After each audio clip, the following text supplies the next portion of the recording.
자, 여러분들 반갑습니다. 이번 이야기는 시청자 아코님께서 찾아오셨습니다. 빨리 만나보도록 할게요.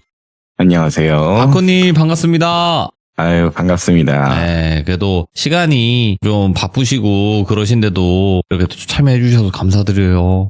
뭔가 색다르네요.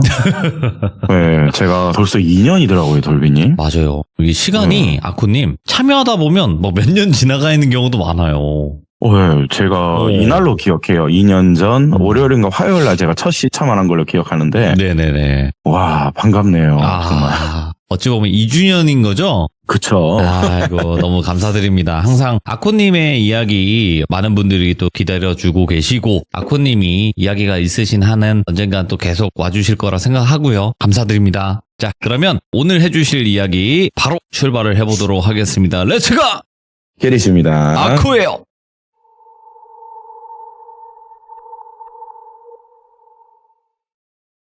때는요, 2016년도. 이때로 기억을 하고 참 오래됐죠. 추운 날 있었던 이야기이고 제가 이거를 뭐 경험한 건 아닌데 우연히 또 이 사람을 보게 돼서 오늘 하나 들고 와봤는데 어느 날 산이 어머님께서요 저한테 전화가 오셨어요. 아코, 네 어머니 안녕하세요. 우리 지금 대구 팔공산에 미나리 먹으러 왔는데 니들도 올래? 엄마들 여기 다 왔는데 우리 아들은 여전히 전화를 안 받네. 그랬는데 그때 저희 집에 산이가 자고 있었거든요. 어머니 얘 지금 자고 있다고 옆에서 깨울까요?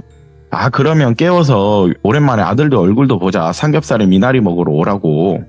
팔공산 자락은요 2월이면 첫 미나리가 나옵니다. 거기 하우스가 있거든요. 거기 가면 뭐 삼겹살이나 미나리 저희가 챙겨 먹으면 먹을 수 있거든요. 제가 산이를 흔들어 깨워서 야, 너희 어머니 대구 오셨다고 보러 가자. 안 그래도 먹을 것도 지금 없고 밥 해먹기도 사먹기도 지겨웠는데 잘 됐다고. 근처 사는 저희 고향 친구 돌비 친구도 데리고 와서 이렇게 3명이 어머님이 계시는 데로 올라갔거든요. 미나리 하우스죠. 도착을 하니까요. 저희 엄마가 있더라고요. 저희 엄마도. 엄마는 왔으면 엄마도 아들한테 온 김에 전화를 하고 왜 산이 어머니가 나한테 전화를 하냐. 엄마도 전화해서 오라고 하지. 그런데 저희 엄마가요 대뜸 딱 저를 보더니 아들 5만 원짜리 하나 줘봐. 인사도 없어요. 저희 엄마는요. 일단 두서없이 5만 원 하나 주래요. 그래서 제가 꺼내드렸거든요. 엄마가 일어나서 어디론가 가려는데 엄마가 돈 들고 어디 가냐 하니까 쓸어가지 어디가 하고 그냥 가시는 거예요. 저희 엄마가 제가 엄마를 닮아서 그런지 말장난이 좀 있어요. 네. 또 말장난 시작이네. 그러려니 하고 엄마들이 준비한 삼겹살에 미나리 먹으면서 한 끼 때우고 있었는데 엄마가 손에 무겁게 낑낑대면서 고로쇠 수액 6개, 2박스를 낑낑거리면서 들고 오더라고요. 아니, 이건 또 어디서 가지고 오셨대? 어디 가냐 했더니 이것도 돈으로 사오셨구면, 우리 아들 5만 원으로 이거 사왔지? 고로쇠물 사왔지? 딱 이러길래, 아들, 그리고 여기 있는 아들 친구들, 뭐든지 첫 수확이 좋은 거라고. 그 해의 첫 수확을 만약에 뭐 고로쇠나 미나리나 이런 걸 첫 수확 날에 딱 먹으면 잘 먹는 것도 중요하지만 언제 먹느냐도 사람 몸이 굉장히 중요하다. 이런 갑자기 진지한 소리를 하길래 우리 엄마 안 그러거든요. 진지한 면이 없어요. 제가 엄마를 많이 닮아서. 저희 엄마도 딱 봐도 그런 성격이라 저도 의아했는데 옆에 있던 산이가요. 저희 엄마한테 어머니 혹시 이거 오는 길에 트럭 좌판 하나 보이던데 거기에서 사오신 거냐 이렇게 말을 산이가 하니까 맞다고 거기 거라고. 거기 좀 장애 있는 사람이 안쓰러워 보여서 좀 사줬다 말도 오느라고 좀 몸이 불편하고 좀 그런 것 같다 이렇게 말을 하니까요. 산이가요. 어머니 정말 죄송한데 여기 고로쇠 수액 하나 까서 제가 마셔도 되냐니까 그러라고. 그렇게 해서 산이가 이걸 열어서 까 먹었거든요. 예? 근데 보통 1.5리터 페트병에 이게 고로쇠가 들어있거든요. 보통 새 거를 따면요 소리가 뜨르르 따르르 나잖아요. 돌비님 이게. 근데 이게 소리가 안 나요. 그냥 열리더라고요. 그냥 누가 먹다 마신 것처럼. 얘가 흔들어서 그 고로쇠 물을 맛보는데 그럼 그렇지 여전하네 이 새끼가. 이 인간 진짜 인간 안 될 놈이네. 이 말을 하는 거예요. 산이가요. 예. 너 이거 파는 사람 알아? 몇 번 봤어. 왜 그러냐고. 엄마들이 왜 물맛이 이상하냐고. 일단은 거기서 산이가요. 어머니들 걱정하실까봐 괜찮다고 그냥 저도 마시고 싶었다고 얼버무렸는데 저는 옆에 가까이 들었으니까 여전하다니 인간이라니 욕을 했으니까 야 말해봐. 일단은 어머니들 헤어지고 나서 돌비랑 나중에 3명이서 이야기하자. 그러길래 삼겹살 다 먹고 저희 어머니들도 본가를 가셔야 되니까 인사하고 헤어졌거든요.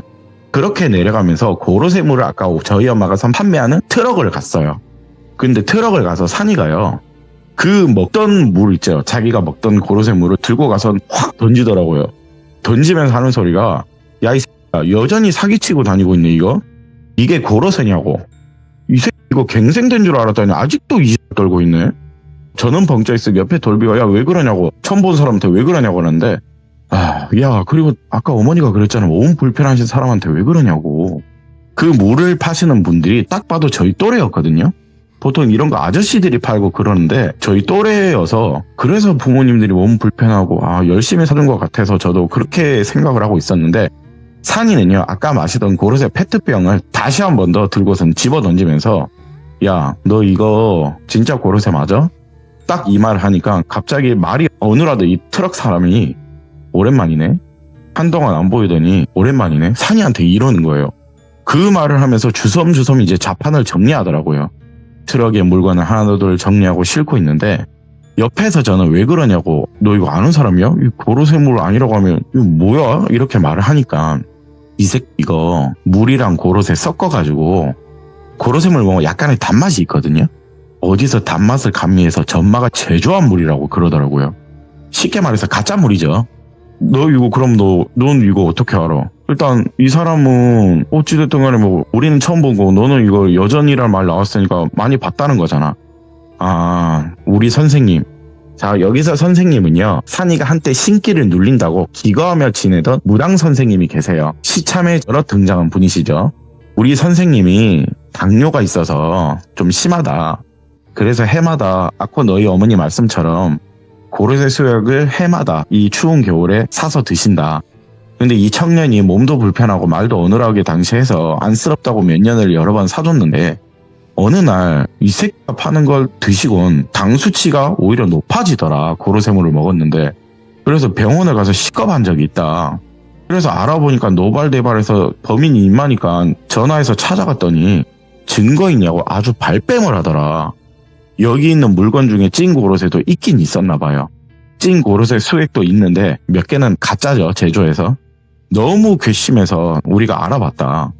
근데 그 알아보는 와중에 이 새끼 멀쩡하다. 장애인 척하면서 장사하고 사람들 감성 먹여서 장사하고 아주 못된 놈이라고. 아마 너희 어머니도 아까 장애 몸 불편 그 말 하셨잖아.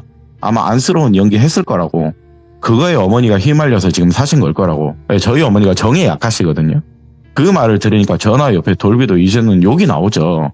와, 이거 먹는 걸로 장난치는 놈이네. 좀 언성 높여서 싸우기 시작했어요. 돈 내놓으라고 아까 우리 엄마가 5만 원 주고 사온 거. 아무래도 주변에 큰 소리가 나다 보니까 그때가 주말이었거든요. 하나둘 구경꾼들이 모여들기 시작했어요. 그 와중에 어떤 사람이 저희 쌓인 와중에 아저씨 고로쇠 저희도 한 박스 주세요. 어떤 여성분이 물어보면서 사더라고요. 사려고 하는데 갑자기 트럭에 고로쇠 파는 이 물 파는 놈이 야 젊은이한테 나 안 팔아. 꺼져. 이러는 거예요. 뭐야 이거? 옆에 또 저희들도 왜 또 여자한테 시비지? 근데 이 여자분도 이걸 들으면 기분 나쁘잖아요. 아니 왜 이렇게 싸가지 없게 하냐면서 막 여성분도 막 딱딱딱딱 그러면서 막 쏘아 붙이더라고요. 아니 어디 여자가 남자한테 큰 소리야. 난 젊은이한테는 안 판다고. 아가리 닥치고 꺼지라고. 이 말이 여성분은 더 화가 나서 자기 부모님한테 하소연하러 뛰어가더라고요. 그리고 저한테는요 갑자기 5만 원 던지면서 기분 역같네. 가져가라 야 씨. 이러면서 다시 보지 말자 그러고 트럭을 타고 가더라고요 그대로. 네. 저랑 돌비 산이는요. 저 새끼 뭐냐 미친놈이네. 한 대 치고 싶은데 참는다. 저희끼리 말할 거 아니에요. 저희도 씩씩대고 있었는데 산이가요. 나 근데 저 사람 연락처도 알아. 연락처 안다고? 알지. 왜 몰라. 아까 말했잖아. 선생님 당뇨가 심해서 겨울이나 봄 되면 고로쇠 수액을 주문하고 사러 마시는데 저 사람도 우연히 알게 돼서 고로쇠 수액 나도 자주 시켰고 택배도 여러 번 시켰다. 근데 알고 보니 아까 말대로 제조된 물이었고 저 인간 전국 방방곡곡 다니는 또 지역 행사 다니면서 트럭에서 파는 사람 있죠. 국도 옆에서 트럭에서 물 팔고 옥수수 파고 그런 사람이라고. 그런데 젊은 나이에 우리 또래인데 왜 저런 일을 하고 산대? 내가 이야기해 줄 테니까 한번 들어봐라. 이렇게 된 사연이거든요. 우리 선생님이 예전부터 이런 말을 하시더라. 저 사람 고로쇠 배달 왔을 때부터 그냥 시킨 건 사실 아니었다. 저 사람 옆에 죽은 지 오래된 신할머니가 있대요. 그러니까 쉽게 말하면 무당이에요, 이분도. 무당으로 보이는 할머니가 저 사람 옆에 있대요. 야, 신할매 소리 들을 정도면, 그런 분이 옆에 있는 거면 신받은 사람 입장에서는 안타깝기도 하고 이래서 물건을 사주기도 한대요. 그런 가족분들한테.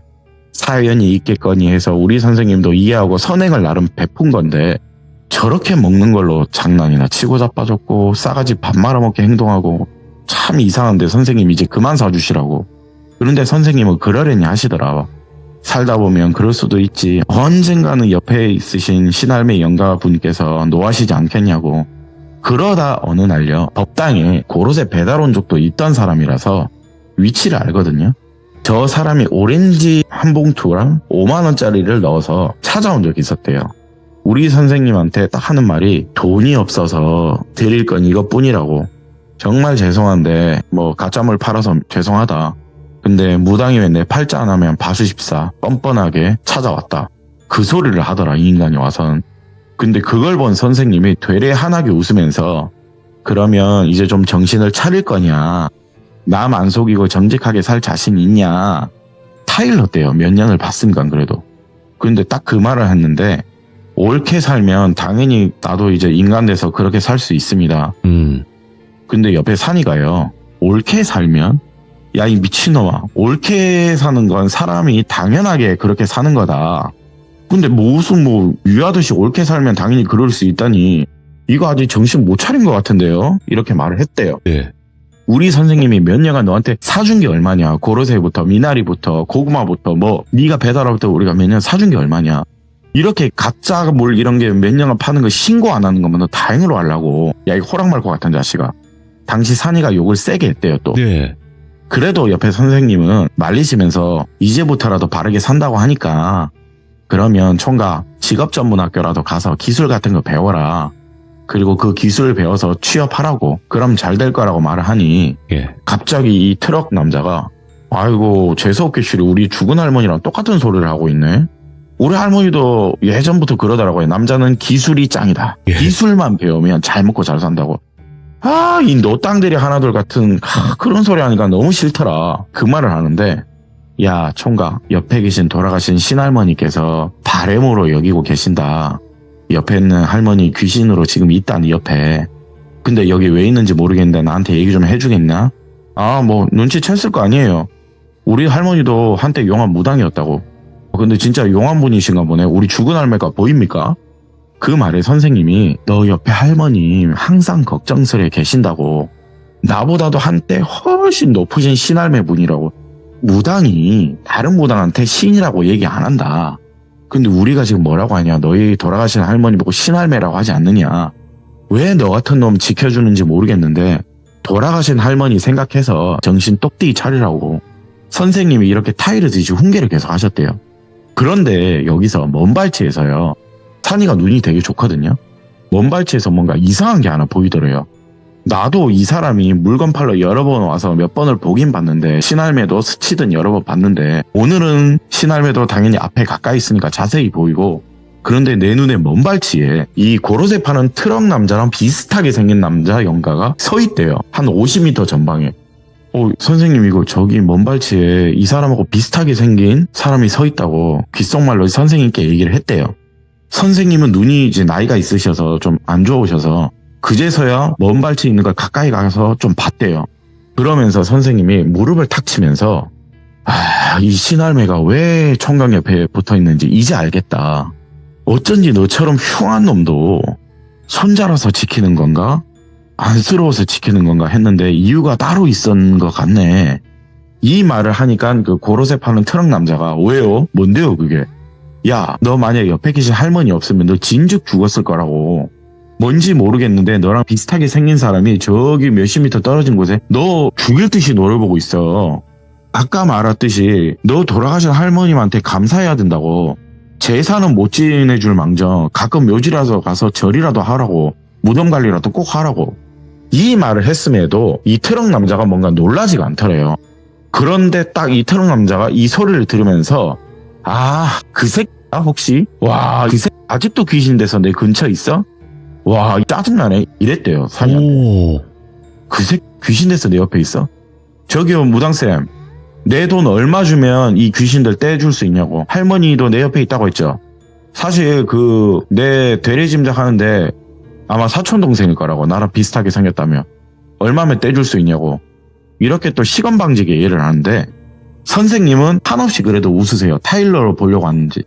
아, 비슷하다 했더니 사촌이었구만. 예, 사촌입니다.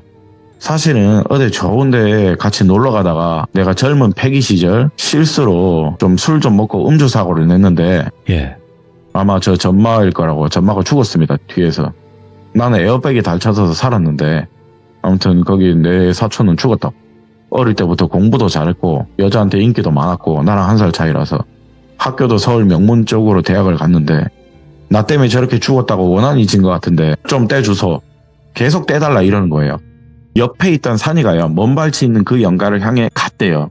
왜 죽일 듯이 노려보고 있는가 그때는 궁금해서 갔는데 그때는 산이가요. 신발이 극에 달할 정도로 좋았던 시기예요.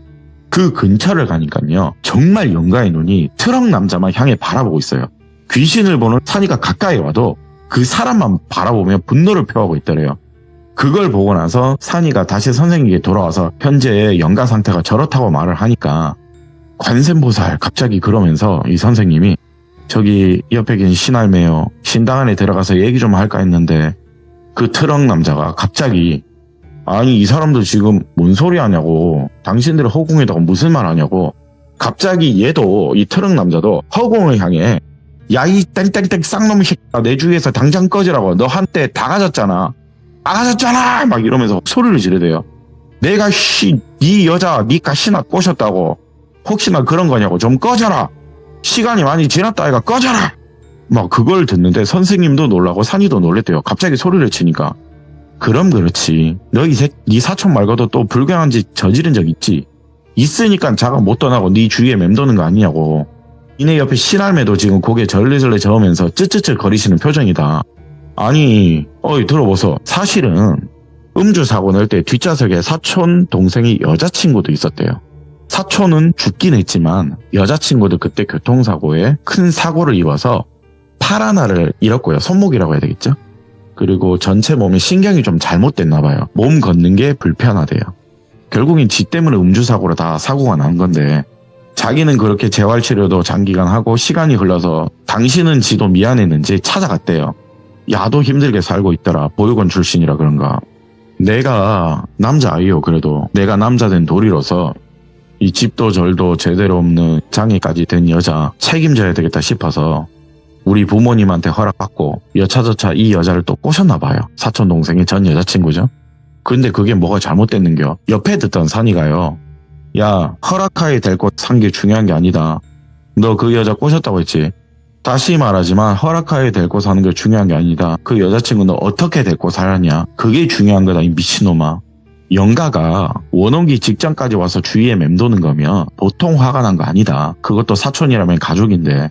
자 여기서부터는요. 제가 들었던 이야기가 제대로 아닐 수도 있습니다. 여러분. 이 예. 내용은 산이를 통해서 저희가 들은 거기 때문에 앞에 욕도 좀 듣기 거북할 수도 있으니 정말 죄송스럽고요.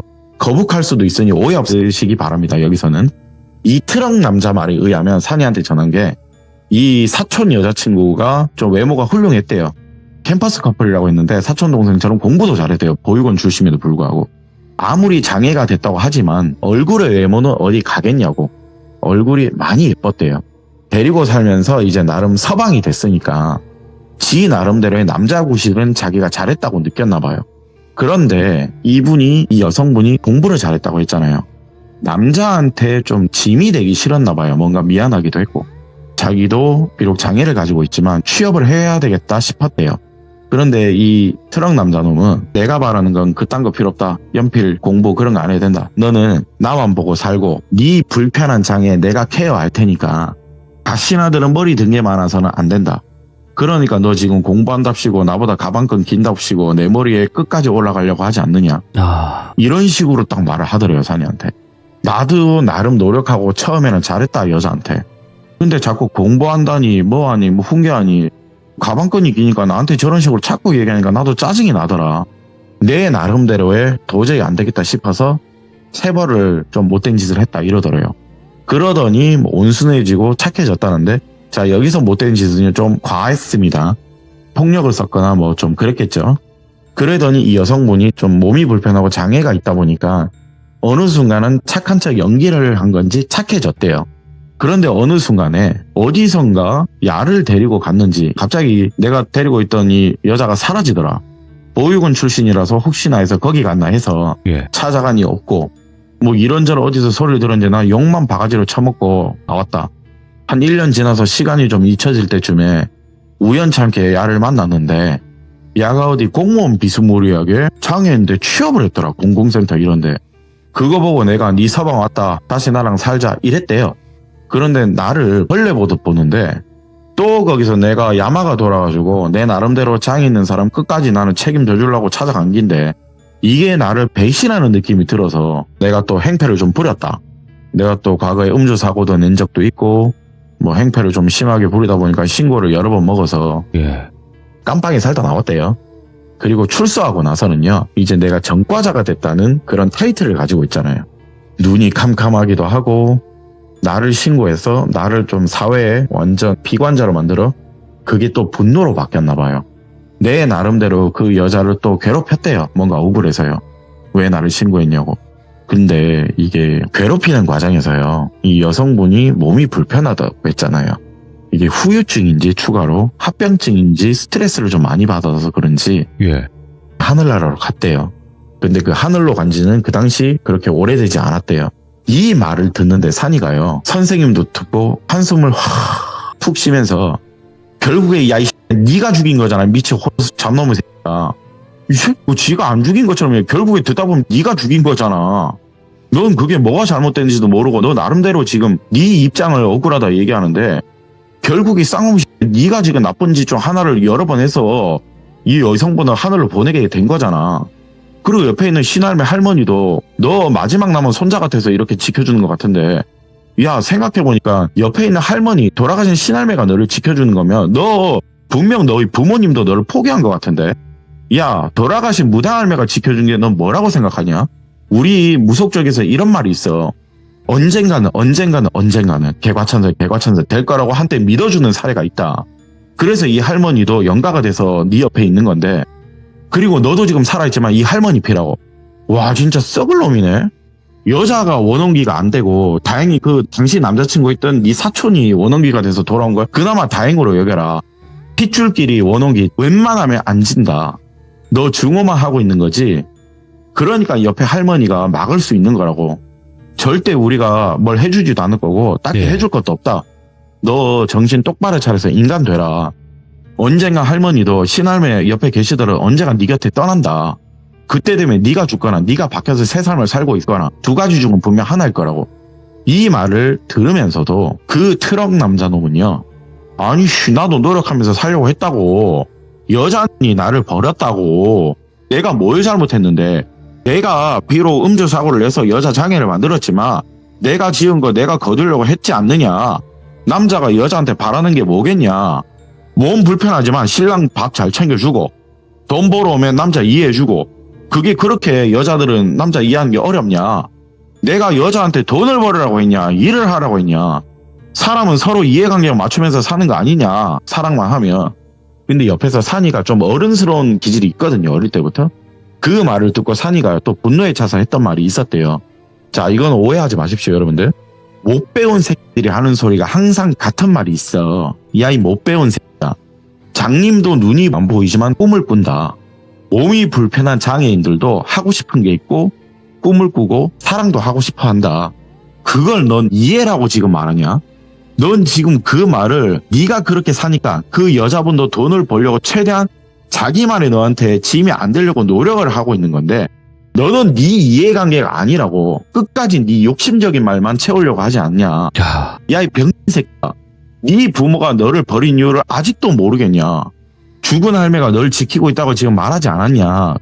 근데 네 부모가 널 인간 취급 안 하는 거 그건 모르겠냐. 네가 이런 놈인데 누가 누굴 네 나름대로 이해한다 짓거리냐. 아, 진짜 보기 싫다. 선생님 옆에 이거 꺼지라고 해야 된다고. 내가 보기에 너 절대 개과천선 안 될 놈이라고. 바뀌지 안 될 놈이라고. 그렇게 말하고 일단은 그때는 내쫓았대요. 그렇게 시간이 지나고 한 5일 정도 지났다는데 선생님께서 다음날 아침에 일어나서 산이한테 얘기했던 게 있대요. 저기 산이 총각, 그 고로쇠 파는 그 총각 있지. 그 돌아가신 할머니가 내 꿈에 나왔다. 그 신할매가. 근데 그때 옷차림이 조금 다르더라. 고운 한복을 좀 입고 계시던데 내 꿈에 나와서 좀 부탁을 좀 하는 것 같다. 말은 안 하시지만 어떤 부탁을 하던가요? 나한테 대출을 주면서 뭔가를 말은 안 했지만 내가 이걸 뭘 해야 될지 알겠다. 그렇게 꿈에 나오셨대요. 선생님 꿈에. 붉은 대추를요. 불에 그을려서요. 깨끗한 생수를 한 잔을 넣어서 이 트럭 총각을 마시게 해야 될 것 같대요. 그리고 날 출자 부적 하나를 주라고 하셨대요. 산이 총각이 미안하지만 저 트럭 친구한테 전화해서 좀 오라고 해야 될 것 같다. 내가 이걸 이 신할매가 부탁한 걸 좀 들어줘야 될 것 같다. 이 말씀을 산이한테 했는데 산이도 좀 탐탁진 않았지만 다음날 전화를 했대요. 그 고래새 팔던 총각이 저녁쯤에 일을 끝나고 왔대요. 그리고 산이가 또 얘기를 한 게 네 놈을 정말 돕기가 싫은데 너희 할머님이 우리 선생님 꿈에 나왔다. 좋아서 하는 거 절대 아니니까 개소리 하지 말고 오해도 하지 마라. 그리고 산이가 부적을 하나 써주고 그리고 불에 그을린 붉은 대추를요. 몇 개 그을려서 그릇에 담아서 생수를 넣어서 마시겠대요. 예. 그래도 공짜로 그런가 뭘 뭐 무속적인 부적 뭐 이런 거 비방 같은 걸 해준 거라고 생각하니까 시키는 대로 잘했다고 하더라고요. 그렇게 시간이 지나고 나서 45일 뒤에 다시 오라고 했대요. 45일 뒤에 이 트럭 총각이 왔다고 하는데 그때는요 산이 눈에도 신할매도 보이지 않았고요. 먼 발치에 보이던 사촌 동생도 보이지 않았대요. 그 영가도 안 보였대요. 아 비방이 성공한 거겠죠 어떻게 보면. 그러면서 선생님이 그 트럭 총각한테 이제 정신 차리며 살라고 너 이제 그렇게 살면 안 된다고 그렇게 끝으로 이 총각은 거기서 헤어졌는데 오늘 산이 눈에 저 새끼 아직도 저러고 사네라고 보이고 있잖아요 지금. 예. 와 아무리 신할매가 돕고 우리 선생님도 돕고 나도 하기 싫은데 저놈을 도왔는데 와 신이 도와 무당이 도와 사람도 도와 안 될 놈은 진짜 안 되는가 보다. 예. 진짜 안 될 놈은 안 된다. 제가 이걸 다 들으면서 야 그럼 너 아까 저 아직 정신 못 차렸다고 했잖아. 혹시 싸울 때 또 신할매인가 또 그 영감은 안 보이더냐? 왜냐면 얘가 정신을 못 차렸으니까 또 나타날 수도 있다는 생각이 제가 들어서 예. 이걸 물어보니까 아니 근데 그분들은 안 보였는데 내가 물 던지면서 화낸 이유는 따로 있다고. 비방이 잘 된 거면 잘 된 건데 저거 곧 죽을 것 같다 이러는 거예요. 야, 왜 여기 뭐 사촌 동생 그 원혼기 같은 데도 없고 신할매도 이제 없으면 끝난 거 아니야? 내가 예전에 너한테 말한 적 있지. 본인의 형상을 한 영가가 예. 네 머리 위에 있으면 거꾸로 매달려 있으면 오래 못 산다고. 저 지금 얼굴 머리 하나가 머리 위에 지금 거꾸로 매달려 있어. 제가 이거 여러 번 말씀드렸거든요. 똑같은 사람 얼굴이요. 얼굴만 예를 들어 돌비님 이마 위에 거꾸로 매달려 있으면 이건 3년 안에 끝난대요. 어떻게 보면. 근데 그게 보인대요. 지금 산이 눈에. 저놈아가 지금 그래. 와 그럼 자기 업보대로 가는구나. 이 말을 끝으로 고로쇠 파는 트럭 남자의 사연을 오늘 하나 들고 온 게 있어서 여러분들께 전달해 드립니다. 정말 항상 느끼지만 아코님께서는 이야기를 진짜 너무 잘 전달을 해주시는 분 중에 한 분이시고 그리고 아코님 이야기를 듣다 보면 화도 많이 나요 항상.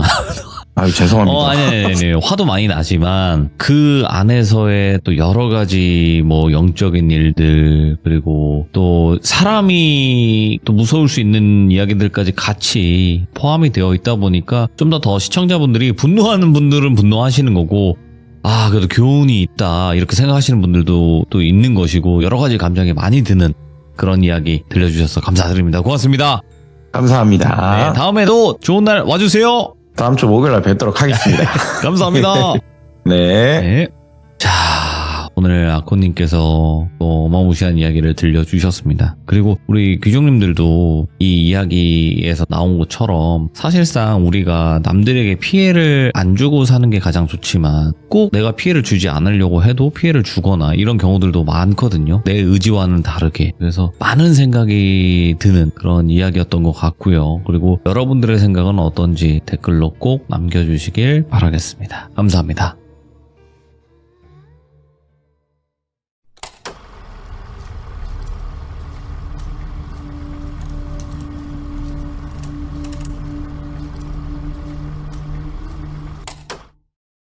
자, 이번 이야기는 시청자 아코님께서 시들무에 찾아와 주셨습니다. 아코님 오랜만에 와주셨는데 바로 만나보도록 할게요.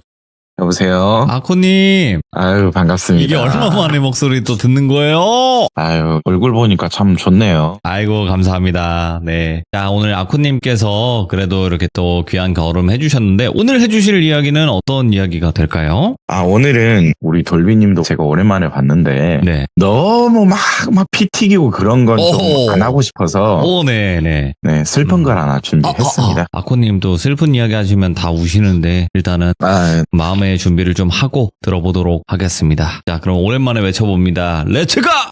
그렇습니다. 아코죠!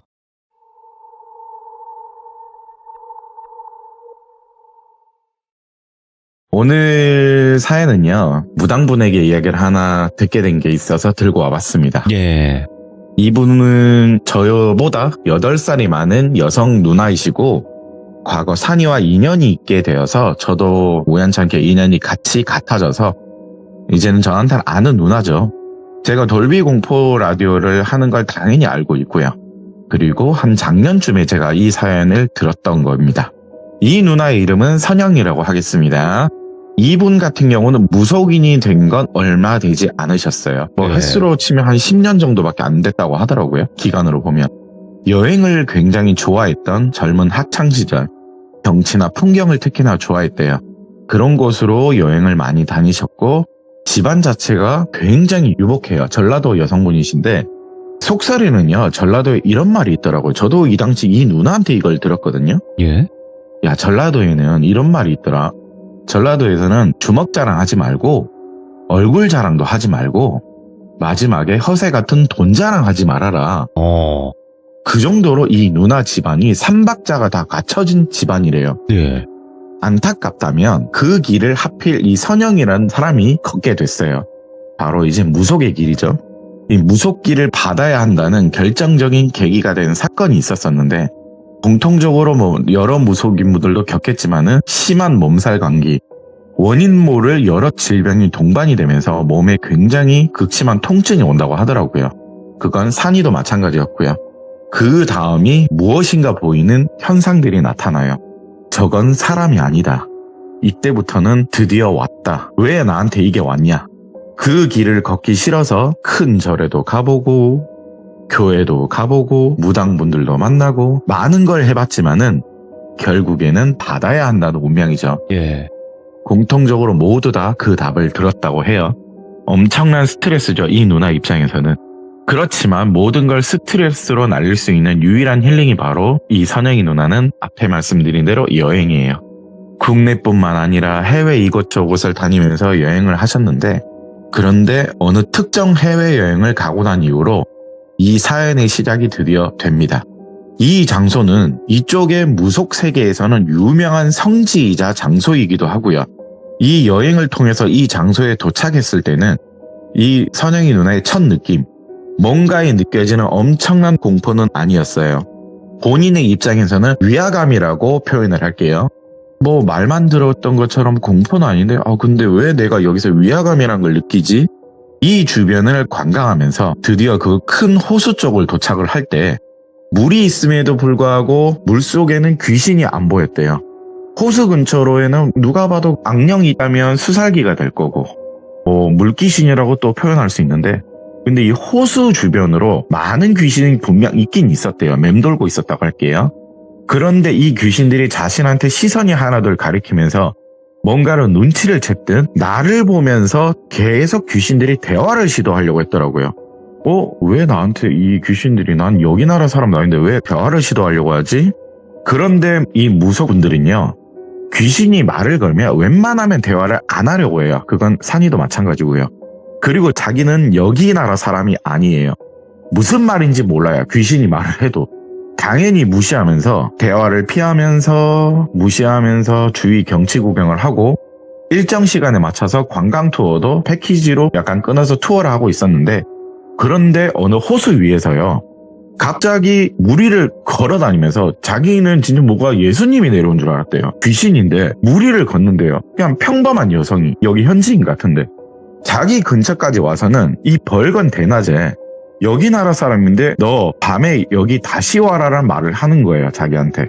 만약에 안 온다면 너 일가족을 없애버리겠다는 말을 또박또박 하는 거예요. 자기는 분명 무시하려고 했어요. 왜냐, 아까도 무시를 했거든요. 근데 여기서 선영이 누나가 너무 놀란 건, 뭐야, 여기 한국 아닌데 왜 한국말이 들려? 왜 저 귀신한테 여기 한국말이 들려? 그때부터는 위화감이 공포로 바뀌면서 소름이 끼쳤대요. 그 와중에 대답을 너무 무서워서 네라고 할 수밖에 없었대요.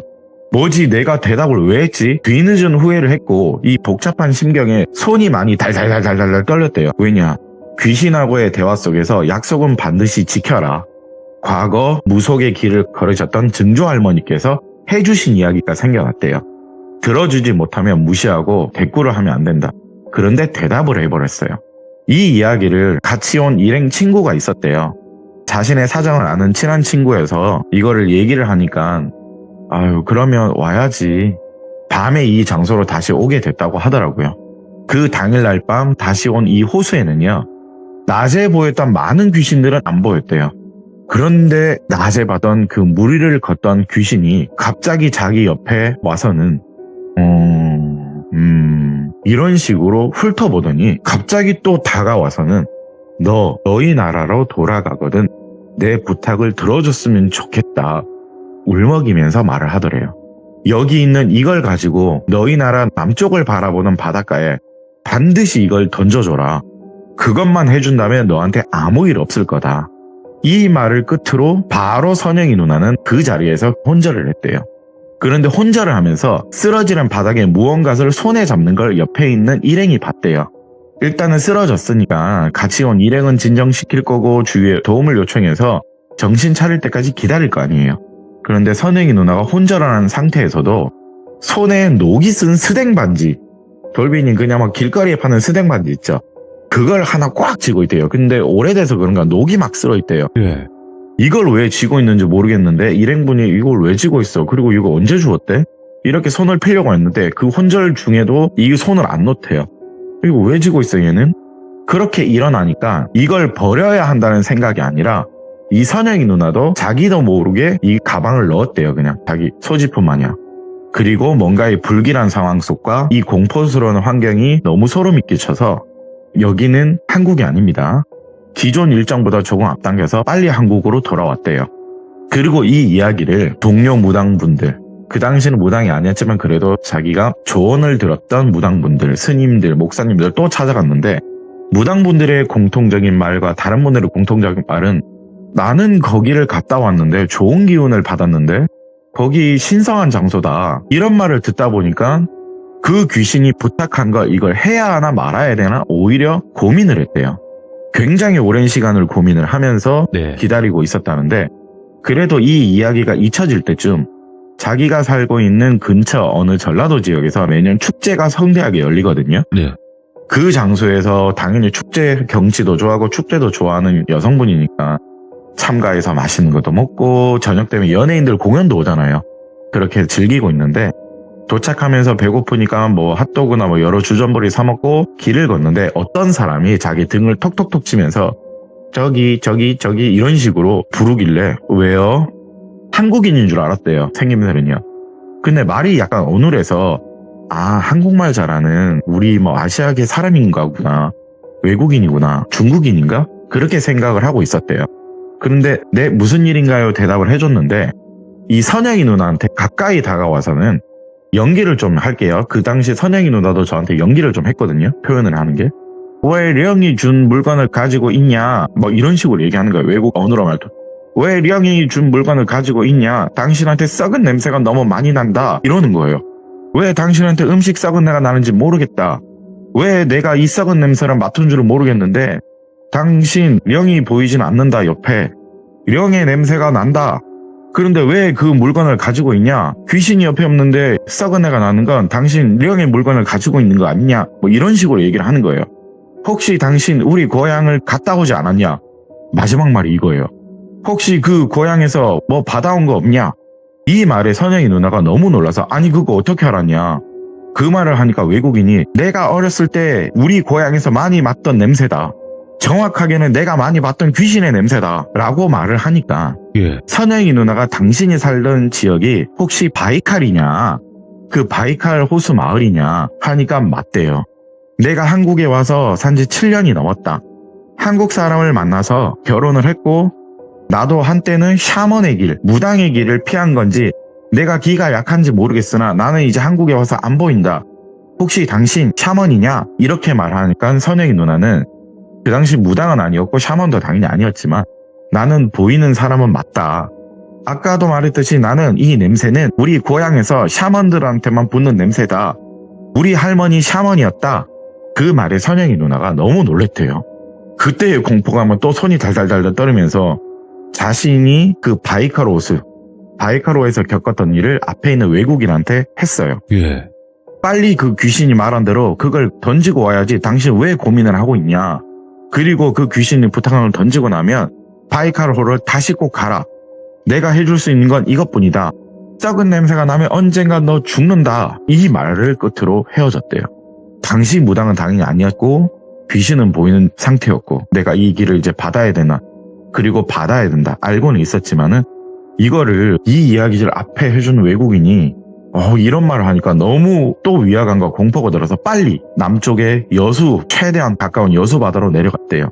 그리고 그 물건을 아까 말한 녹슨 스댕 반지를 던져버렸대요. 던져버리고 일단 시키는 대로 했죠. 그날 피곤한 몸을 이끌고 눈을 붙였는데 생전 꿈을 꾸지도 않는 선영이 누나가 자신이 관광을 했던 바이카로 관광을 그대로 꿈을 꿨대요. 내가 놀았던 그 장면이. 마찬가지 당신이 놀았던 생각을 하며 꿈속에서도 여기저기 구경을 하고 있는데 그 장소, 내가 혼절한 그 바이카로 있는 서당이 있었대요. 그 서당에서 어떤 외국인이 나와서 하는 말이 러시아 말인지 거기 언어 민족 말인지는 네. 모르겠으나 분명 그 장면이 생생히 기억을 해서 번역기를 돌렸는지 아무튼 번역을 어떻게 했대요.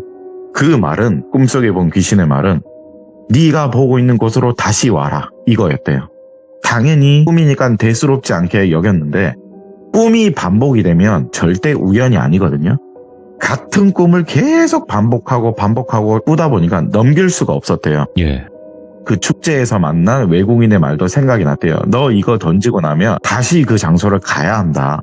이 말도 역시나 생각이 나서 무엇이 해결이 되려면 가야 되구나. 그렇게 또 한 번 일정을 조율해서 바이카로를 계획을 잡고 몇 년 만에 다시 갔다고 하더라고요. 그리고 그 귀신을 본 호수가 여러분들도 당연히 눈치채신 분들이 있을 거예요. 이 호수가 어떤 호수인지 아시는 분들이라면 러시아의 바이칼호입니다. 여러분들. 여기는요 무당의 최초 성지라고 합니다. 샤먼의 성지라고도 말할 수 있고요. 우리나라식으로 표현하면 무당의 고향입니다. 여러분들. 우리나라 무속인 분들이 이곳에 와서 굉장히 많은 기도를 드리는 곳이고요. 그리고 제 친구 산이도요 여기를 3번을 간 적이 있어요. 왜냐? 나는 이 길을 받고 싶지 않아서 혹시나 하는 마음에 갔던 좀 안타까운 시절에 갔었어요. 왜 여기가 무당의 고향, 세계적으로 보면 샤먼의 성지라는 이런 소리를 듣게 되는지는 모르겠어요. 저도 전설들과 추측에 내려오는 거죠. 네. 왜 바이카로가 무당의 성지, 무당의 고향인지 일단 패스할게요. 이 부분은 전설이니까. 이 선영이 누나가 꿈속에 봤던 그 장소를 도착을 하고 그리고 과거 제가 여행을 했던 이 장소에 도착을 하니까 아직 나는 정식 무당은 아니지만 뭔가 여기서 내가 경험했고 신기 같은 걸 나도 이제 인정을 해야 된다 보이니까 네. 자신도 모르게 미리 준비한 향이 있었대요. 지성기도를 드렸대요. 지성기도를 드리면서 한 20분쯤 지났나? 한국 사람과 거의 흡사한 현지 민족분들이 계시거든요. 거기 가시면. 가본 사람들은 아실 거예요. 거의 그냥 한국 사람이에요. 러시아 사람인데 한민족이라고 하더라고요. 부요족이라고 얘기를 하시는 분들도 있더라고요. 그런데 거기서 한국 사람으로 생김새가 비슷한 어떤 여성분과 10살 정도로 돼 보이는 꼬마 아가씨가 선영이 누나한테 다가와서는 종이에 싸져 있는 뭔가를 건네주는 거예요. 말없이 그걸 받았대요. 거기 안에는 따뜻한 만두가 있대요. 그 만두를 받은 선영이 누나가 고민을 안 했대요. 이거 먹어야 될 것 같다. 먹어야 될 것 같다는 생각에 이 여성이 주는 만두를 먹었대요. 그 만두를 먹을 때까지 앞에서 기다려주는 여인과 꼬마 아가씨. 그리고는 갑자기 꼬마 아가씨는 선영이 누나의 손을 잡고 어디론가 가재요. 근데 선영이 누나는 그때는 정말 나도 왜 그런지 모르겠대요. 나도 모르게 그 손을 뿌리치지 못하고 웃으면서 같이 갔대요. 그러면서 드디어 이야기를 해주는데 서툴지만 분명한 한국말로 말을 하는 여인. 네. 다시 한 번 더 말씀드릴게요. 선영이 누나는 이 서툴지만 한국말을 알아들었고, 선영이 누나가 저한테 했던 연기 톤으로 좀 해드릴게요. 저희는 가난하고 돈이 없습니다. 죄송합니다. 그리고 그날을 기다렸습니다. 당신이 그날 이곳에 왔었기에 선택이 되었습니다. 죄송합니다. 저는 한국에서 언니와 노동자로 일을 했었습니다. 저와 언니는 한국에서의 생활이 너무나 행복했었고 만족스러웠고 돈을 벌 수 있어서 너무 행복했습니다. 저희는 대대로 샤먼의 집입니다. 무당의 집 아니에요. 한국에서의 생활에 적응할 때 언니는 사랑을 했었습니다. 우리 언니는 한국 여자들처럼 너무 예뻤습니다. 한국 남자들한테도 언니는 인기가 굉장히 많았습니다. 그리고 한국 남자와 사랑에 빠졌습니다. 언니는 더더욱 행복했습니다. 하지만 언니는 그때 선택되었습니다. 저희는 형제가 아들 2, 딸 5명 있는 가족입니다. 언니와 저는 둘째 딸, 넷째 딸입니다. 그 선택의 길은 바로 진짜 샤먼의 길이었습니다. 언니는 한국에 와서 보이기 시작했고 그 보이는 귀신들이 언니를 끌고 가려고 했고 언니를 인도하려 했습니다. 언니는 아파했고 눈물을 많이 흘렸습니다. 하지만 우리는 선택이 되면 고향으로 돌아가야 합니다. 네. 우리는 진짜 샤먼의 집입니다. 가짜 샤먼이 아닙니다. 선택이 되면 반드시 고향으로 돌아가야 합니다. 그걸 거부하면 큰일 납니다. 사랑했던 한국 남자와 헤어지는 게 싫어했던 우리 언니였습니다. 그런데 우리 한국 남자는 유부남이었습니다. 언니는 사랑했던 남자가 나를 속이며 이용당했다 많이 슬퍼했고 많이 힘들어했습니다. 하지만 다행이다. 언니는 자신을 위로하며 말을 했습니다. 언젠간 나는 선택받았으니 돌아가야 하니까 고향으로 돌아가야 하니까 그러니까 괜찮다.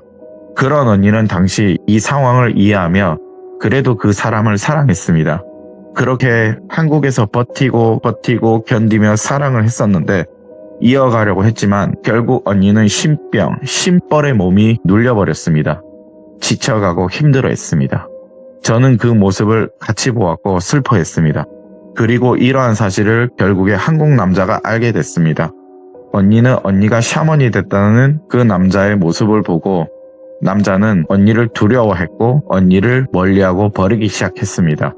언니는 그날이 왔다며 슬퍼하고 우리 고향으로 다시 돌아갔습니다. 저는 돈을 벌어야 해서 한국에 계속 있었습니다. 가명입니다. 언니는 고향에 돌아가서 옆에 있는 꼬마 아가씨 바에를 낳았습니다. 그리고 옆에 있는 이 아이가 언니의 딸이고 사랑했던 한국 남자의 아이입니다. 그리고 언니는 벌을 받았습니다. 바에를 낳은 후 시간이 지나 저도 고향을 돌아가니 이미 언니는 몸이 많이 안 좋았습니다. 우리는 진짜 샤먼 집입니다. 샤먼의 길을 언니를 선택을 받았지만 언니는 거부하려 했고 죄를 지었습니다. 선택받은 자는 아이도 낳으면 안 됩니다. 우리는 진짜 샤먼입니다. 언니는 모두를 숨겨 고향에서 바에를 낳았습니다. 그리고 큰 벌로 언니는 호수 속에 자연이 되었습니다. 시간이 지나 저는 언니의 길을 받게 되었습니다. 죽었습니다. 일단 시간이 지나서 일단은 이 옆에 있는 여동생이 이걸 받았대요. 거부를 하면서 벌을 받아서 죽었다고 하니까 이거를 이분이 받으셨나 저도 그때는 추측이 됐었고 이분이 말하길 또 선영이 누나한테 현재 우리 집안의 대표 샤먼은 저입니다. 우리 집안은 사람이 죽으면 호수와 자연이 된다고 믿습니다. 호수가 되면 우리는 4일의 장례를 치릅니다. 언니가 죽은 지 벌써 10여 년 가까이 되었습니다. 언니가 죽은 그날 제삿날로 표현할게요. 네. 제삿날이 되면 언니는 항상 호수에 나타납니다. 4일간 나타납니다. 샤먼이 된 나에게도 언니는 아무 말을 하지 않습니다. 나는 언니가 보이는데 왜 나타나냐? 언니 왜 제삿날에 이런 날에만 나타나냐? 그런데도 언니는 수년간 아무 말도 하지 않았습니다. 그런데 2, 3년 전 언니의 제삿날에 또 언니가 나타났고 그런데 그 시기에 맞춰서 한국 사람으로 보이는 샤먼들이 신기도를 드리는 걸 봤다. 그런데 드디어 언니가 그 사람들을 바라보면서 다가가더라. 수년간 제삿날에 나한테 말을 하지 않았던 입을 열면서 꺼내는 말이 한국말까지 하더라. 한국 무당으로 보이는 사람에게 언니는 나의 부탁을 들어달라. 이것을 당신 남쪽의 바다에 버려달라. 그 한국인 샤먼은 언니를 근데 보지 못하더라. 가짜 샤먼이다.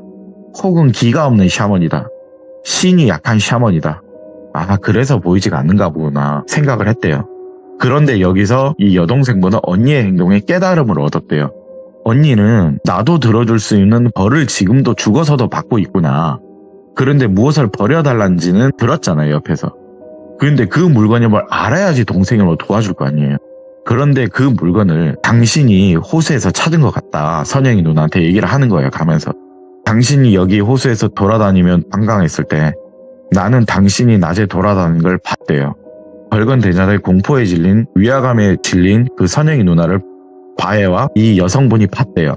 그리고 그날 밤 혼자란 모습을 바에와 이 여성분이 또 봤대요.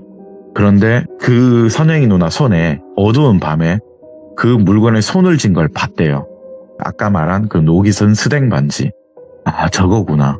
그런데 거기서 동생분은 가만히 있었대요.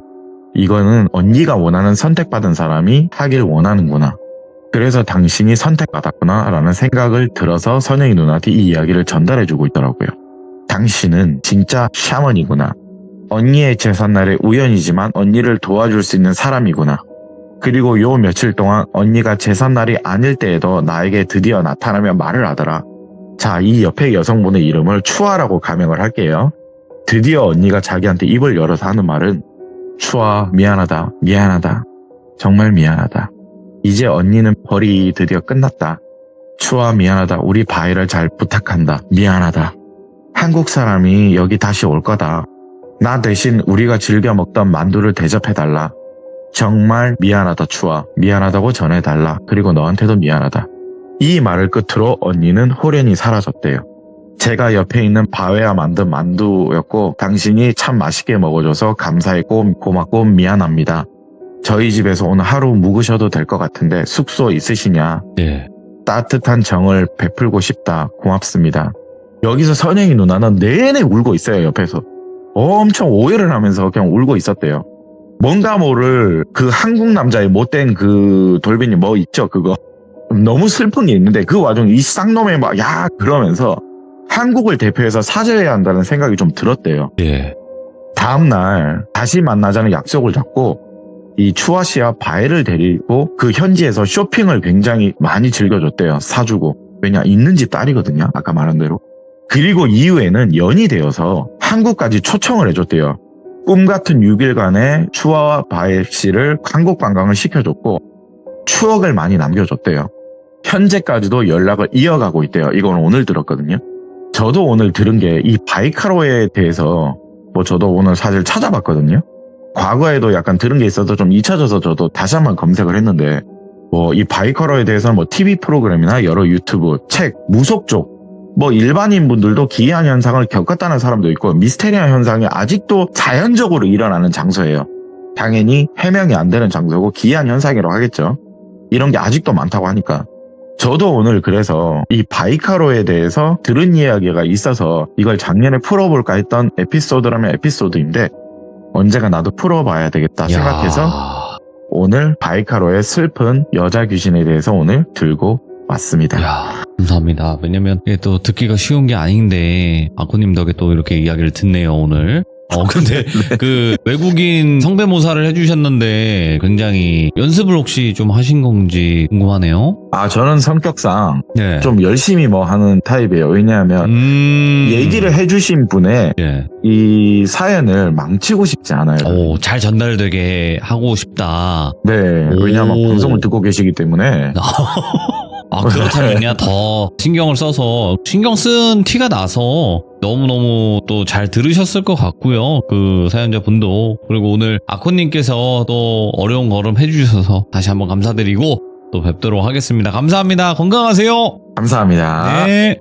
자, 오늘 아코님께서 해주신 이야기도 마음이 아픈 부분이 분명히 있었죠. 네, 있었는데 우리 여러분들도 아직 아코님의 이야기를 한 번도 안 들어보신 분들도 계실 수도 있어요. 요즘에 이제 구독자분들이 신규 구독자분들도 많이 늘어서. 그래서 돌비 아코 검색하시면 첫 번째 이야기부터 있거든요. 정선 이야기부터 강원도 그 이야기부터 꼭 한번 정독하시길 바라겠습니다. 감사합니다.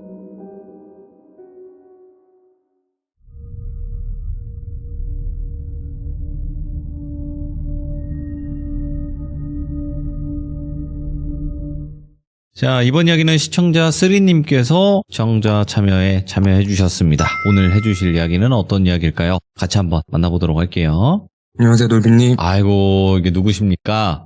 또 너무 오랜만에 다시 찾아뵙게 되었습니다. 네, 그동안 그 앨범 작업 때문에 좀 많이 바쁘셨을 거라고 생각을 해요. 예, 좀 작업도 하고 다음 일들도 좀 진행을 하고 있다 보니까 네, 또 그렇죠. 그러다 보니 제가 이렇게 간헐적으로 참여를 자꾸 하게 되네요. 그래도 굉장히 좋은 소식입니다. 오늘 앨범이 나왔어요. 이거 어떻게 이렇게 이거 축하할 일이죠. 감사드립니다. 네. 그래도 이렇게, 저희 규정님들도 들으실 수 예. 있도록 간단하게 한번 이야기 들려주시면 좋을 것 같아요. 어떤 앨범이고 이런 거. 제 이야기를 갑자기 하려니까 좀 쑥스럽긴 한데 놀빈님께서 이럴 때 하는 거예요. 이럴 때. 예. 소중한 기회를 주셨으니까 네, 짧게만 소개를 드려볼게요. 예, 오늘 제가 소속된 레이블 슈퍼가일에서 저와 함께 활동 중인 래퍼 비모카와 작업한 Eat, Pray, Love라고 하는 합작 앨범이 오늘 발매가 되었습니다. 예. 힙합 좋아하시는 귀족분들께서 또 많이 들어주시면 정말 힘이 될 것 같습니다. 너무 감사합니다. 그러면 그 유튜브에도 검색해도 나올 거고. 그냥 남궁 화설이라고 쳐도 나올 거 아니겠습니까?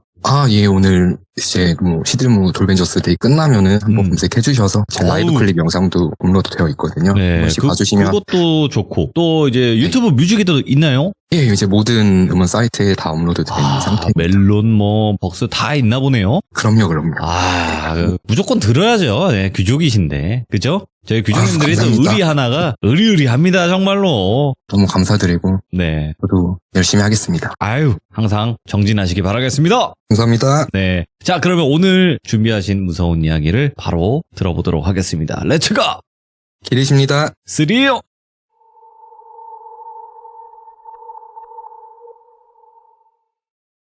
오늘은 저랑 친한 래퍼 친구 한 명이 겪었던 공포실화 이야기를 준비해봤어요. 현실 공포 이야기인데 그 위에 귀신이 살짝 토핑으로 뿌려진 그런 사연이 될 것 같습니다. 근데 오늘 사연은 좀 듣는 분들에 따라서 의견들이 좀 갈리거나 불편하실 수도 있을 것 같아요. 예. 그렇기 때문에 먼저 말씀을 드리고 싶은 게 그동안 제 시참을 들어주신 분들이라면 사연의 주인공이 누구일지 궁금하신 건 저도 당연한 거라고 생각을 해요. 저도 다른 분들 사연 들을 때면 대체 이분은 누굴까 늘 궁금하거든요. 그렇죠. 예. 그런데 간혹 제 SNS를 보시고 전혀 다른 인물을 그 사연 주인공으로 착각하셔서 직접 연락을 취하시는 분들이 계세요. 정말요? 예, 그래서 그런 부분만 지양해 주셨으면 좋겠고. 좀 창피합니다, 진짜로. 그 휴게소 건도 그렇고. 죄송합니다. 아닙니다. 그래서 오늘 사연의 주인공을 지금부터 A라고 지칭할게요. 이 이야기는 2017년도에 있었던 이야기예요. 당시 A랑 제가 친해졌던 계기가 그 쇼미더머니 시즌에 함께 참여하게 되면서 서로 알게 됐거든요. 전 이틀 동안 꼬박 같이 촬영하면서 되게 가까운 사이가 됐는데 이 일이 처음 벌어졌던 날을 저도 정확히 기억을 하는 게 A랑 저랑 같이 술을 마셨던 금요일 불금이었어요. 당시에 방송이 종영되고 나서 이제 유명해진 어떤 다른 래퍼의 파티 공연이 홍대 어느 클럽에서 있던 날이에요. 저랑 A랑 이 파티에 같이 초대돼서 놀러 갔었는데 A도 저도 평소에 술자리를 좋아했고 네. 주량도 둘 다 소주로 한 3-4병까지는 마셨기 때문에 자주 함께 술자리를 했었죠. 이날은 파티 시작 시간이 거의 자정에 가깝다 보니까 그 전에 좀 일찍 미리 만나서 소주 한잔 하다가 파티에 가게 됐는데 또 클럽에서 처음 받아보는 VIP 대접을 해주시더라고요. 건물 뒤편으로 입장도 따로 하고 저희 일행만 위해서 테이블도 준비해 주셨어요. 당시에 A랑 저랑 둘 다 어릴 때였고 주머니 사정도 그렇게 좋진 않았는데 테이블에 모에치앙동을 공짜로 한 4-5병 깔아주시는 거예요, 그냥. 저도 이때 샴페인을 제대로 처음 마셔봤거든요. 귀족님들 중에서도 잘 아시겠지만 평소에 소주파이신 분들은 소주를 마시다가 맥주까진 괜찮은데 2차에 막걸리나 샴페인 같은 걸 섞어 드시면 다음날 아시잖아요. 그 새끼손가락도 움직이지 못할 만큼의 역대급 수치가 펼쳐지게 돼요, 보통은. 그 중에서도 소주랑 샴페인은 정말 최악의 조합인데 그걸 잘 몰랐을 때니까 마냥 신나서 막 부어라 마셔라 하다가 1시간도 채 안 돼가지고는 둘 다 쥐지를 치게 된 거죠. 저도 필름이 막 간당간당한 상태가 됐었고 네. A는 그날따라 완전 만취 상태가 돼서 테이블에 기대 앉아서 졸고 있더라고요. 그래서 거기 계신 매니저분들이 A가 걱정되니까 택시를 호출해 주시면서 이분 집 주소가 어디냐 저한테 물어보셔서 당시 A가 몇 동 몇 도까지인지는 모르지만 땡땡구 어느 아파트에 살고 있는 건 제가 알고 있었어요. 집에 놀러 갔던 적도 있고 그래서 그 택시 기사님께 A의 주소를 말씀드리고 A가 단 택시가 출발하는 걸 보고 저도 집에 와서 바로 기절을 했죠. 다음날 거의 시체처럼 누워만 있다가 오후에 정신이 좀 들어가지고 A한테 어제 잘 들어갔냐? 난 진짜 죽겠다 막 이렇게 연락을 했죠. 그때 이제 A가 저한테 들려줬던 그날 밤부터 얼마 동안 벌어졌던 이야기를 지금부터는 제가 A의 시점에서 말씀을 드려볼게요. A는 당시에 부모님 집에서 엄마 아빠랑 같이 살고 있었어요. 네. 당시 살던 곳이 아파트 동수가 거의 한 15개 동이 넘는 큰 대단지 아파트였고 1, 2호, 3, 4호 이렇게 계단식으로 출입구가 따로 나눠져 있는 1000세대가 넘는 그런 아파트였대요. 이날 밤에 A는 거의 만취 상태였다 보니까 전부 다 기억이 나진 않았고 단편적인 기억의 조각들만 남은 상황이었다고 해요. 예를 들면 클럽에서 옆 테이블 분들과 놀다가 갑자기 제가 본인을 택시에 태워서 문을 확 닫아버렸고 그 다음엔 택시가 멈춘 채로 눈을 떴을 때는 이제 막 기사님이 어디 세워드릴까요? 물어봤던 장면이랑 공동 현관문 비밀번호 누르고 엘리베이터를 탔던 기억? 이런 식으로 드문드문 장면들만 기억이 났대요. 이제 아침에 잠에서 깨서 눈을 딱 떴을 때 숙취 때문에 머리는 깨질 것 같고 갈증 때문에 목은 막 바짝바짝 타고 물은 마시고 싶은데 일어나서 냉장고까지 기억할 힘조차 없었대요. 그래서 눈을 다시 감고 억지로라도 좀 더 자자, 좀만 더 회복되면 그때 일어나자 이렇게 생각을 하는 찰나에 몸에 감각들이 돌아오잖아요. 술은 덜 깼어도 잠에서 깬 거니까 정신도 좀 들었을 거고 그래서 입만 막 깜빡깜빡 하면서 주위를 둘러봤는데 여기가 우리 집은 집인데 뭔가가 이상했대요. 그래서 A 말로는 자기가 거실 소파에서 소파 등받이 쪽을 보고 이렇게 웅크린 채로 누워 있었대요. 그 상태로 잠에 들었다 깬 거였고 너무 숙취가 심하니까 바로 일어나지 못하고 누워서 머릿속으로만 생각을 했대요. 어제 집에 어떻게 왔지? 취해서 막 이상한 데 연락하진 않았을까? 지금 몇 시지? 이런 걱정들이 들어서 핸드폰부터 확인해 보려고 누워서 막 해롱해롱한 상태로 팔다리로 막 소파를 뒤적여 보니까 여기 발끝에 폰이 있더래요. 그래서 막 발가락으로 꼼지락해서 폰을 딱 끌어다가 확인해 보니까 시간이 아침 10시 정도였대요. 그래서 점심까지도 자도 되겠다 주말이니까 이렇게 생각을 하는 동시에 이렇게 묘하게 낯선 느낌이 들었대요. 폰을 찾으려고 몸을 막 뒤척였잖아요. 그러면서 느껴졌던 촉감이 본인 집 거실 소파는 가죽 재질인데 되게 부드러운 그 패브릭 촉감이 몸을 감싸서 막 간지럽히는 것 같은 느낌이 들어가지고 그때 눈이 번쩍 떠진 거죠.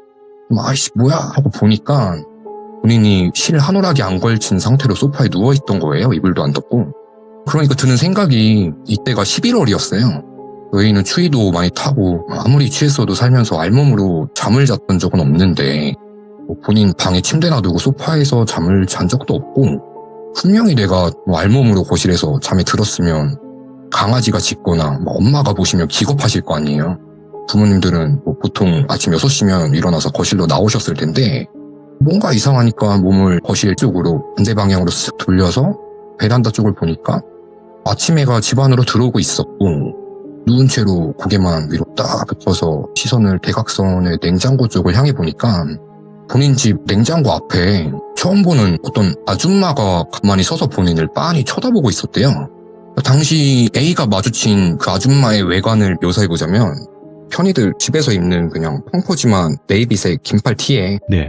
회색 추리닝 긴 바지를 입고 있었고 머리도 그냥 머리끈으로 대충 이렇게 쪽머리로 뒤로 묶고 뿔테 안경 쓰고 인중에 점이 한 개 있는 40대 초반 정도의 여자였는데 살면서 처음 보는 여자가 언제부터 저기 서서 나를 빤히 보고 있던 건지도 모르겠고 본인 집 냉장고 옆에 서서 딱 벗고 누워있는 자기를 위에서 아래로 내려다보고 있었다는 거죠.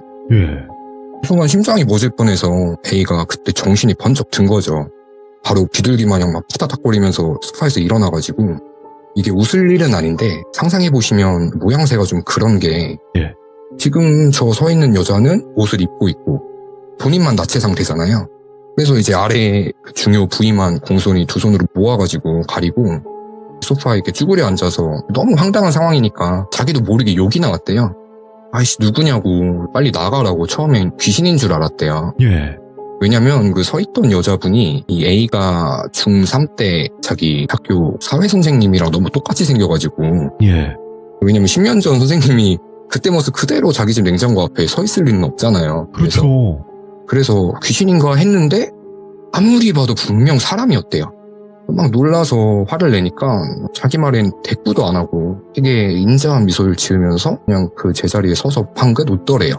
지금 이게 무슨 상황인가 계산조차 안 되는 상황이라서 일단 엄마 아빠부터 찾으려고 고개를 두리번 하다 보니까 분명 우리 집은 맞는데 소파는 원래 집에 있던 소파가 아니고 거실 구조나 뭐 벽지나 TV나 분명 우리 집인데 TV 받침대는 또 색이 바뀌어져 있고 예. 냉장고는 우리 집 냉장고랑 같은 모델인데 모르는 여자가 그 앞에 서 있고 술이 확 깨면서 오감이 돌아오다 보니까 아 우리 집이 아니다 여기가 내가 지금 처음 보는 이 아줌마 집에서 잠을 잤구나 어딘지 모를 남의 집에서 지금 이 꼴로 다 벗고 누워있었구나 자각이 됐대요. 이 상황에서 가장 먼저 해야 될 건 옷부터 입어야 되잖아요. 그래서 막 죄송합니다 막 어버버 하면서 네. 옷들을 어디다 벗어놨는지 막 허겁지겁 찾는데 아 정말 그 술에 떡이 돼서 뻗었던 거면 예. 소파 밑에 옷들이 포물처럼 그냥 널브러져 있어야 정상이잖아요. 근데 옷이 안 보이더래요.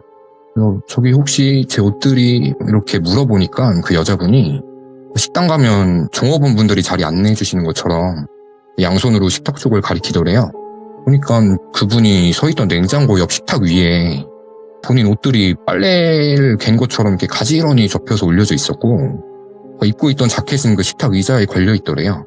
그러니까 어쩔 수 없잖아요. 되게 수치스럽지만 중요 부위만 가린 채로 소파에서 일어나서 고개 푹 숙이고 앞으로 걸어가서 그 서 있는 여자분 뒤쪽 식탁에 올려져 있는 본인 옷바지들을 주섬주섬 다시 챙겨 입었대요. 뒤로 돌아선 채로.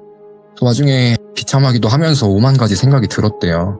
아, 영화에서만 보던 그 실수로 벌어진 처음 만난 남녀의 하룻밤인가? 예. 근데 앞에 서 있는 저 여자분은 나이 차이가 딱 봐도 많이 나니까 이게 뭐 클럽에서 놀다 만났다는 건 도저히 상식적으로 불가능한데 대체 어젯밤에 무슨 일이 있었던 걸까? 이 여자분이 어떤 일이 있었는지 얘기를 해주지 않는 이상은 이해가 될 수 없는 상황을 마주한 거예요. 그래서 A가 되게 불쌍한 표정으로 그분을 쳐다보니까 네. 무슨 생각을 하시는 거냐고 제가 뭐 옷을 벗기기라도 했다는 거예요? 하면서 되게 수줍게 한 손으로 입을 가린 채로 웃더래요.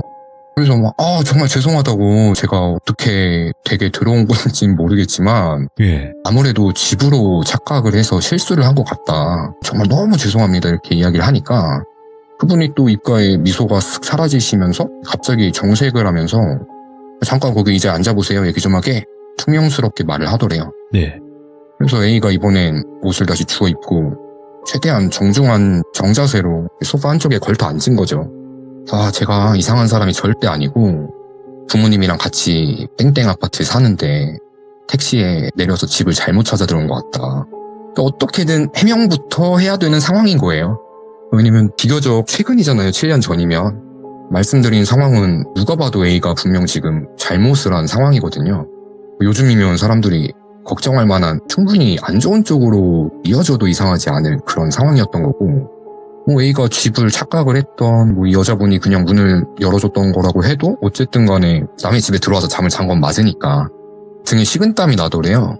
그래서 막 정신도 없는 와중에 막 주저리 이야기를 했대요.